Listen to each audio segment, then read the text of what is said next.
Beef എന്നൊക്കെ പറഞ്ഞാൽ ഇങ്ങനെ ഇരിക്കണം, ജ്യൂസി അടിപൊളി ബിരിയാണി. അതിൻ്റെ മസാല എൻ്റെ ഫേവറേറ്റ് ആയിരുന്നു കേട്ടോ. അതിൽ ആ പ്രോൺസ് ബിരിയാണി ഉണ്ടല്ലോ, അതും അത്യാവശ്യം നല്ല രീതിയിൽ ടേസ്റ്റായിരുന്നു.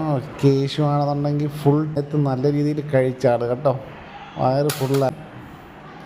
ഞാൻ പിന്നെ എങ്ങും നോക്കിയില്ല, ക്യാമറയിൽ നോക്കിയില്ല, താച്ചും പുറത്ത് ഇത് തീറ്റിയായിരുന്നു.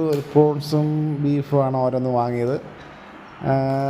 അത്യാവശ്യം നല്ല ക്വാണ്ടിറ്റി ഉണ്ടായിരുന്നു.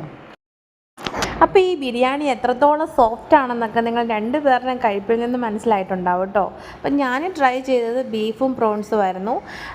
ഇതുപോലെ ഇത്രയും സോഫ്റ്റായ ബിരിയാണി എൻ്റെ ലൈഫിൽ വേറെ ഒരിടത്തുനിന്നും ഞാൻ കഴിച്ചിട്ടില്ല.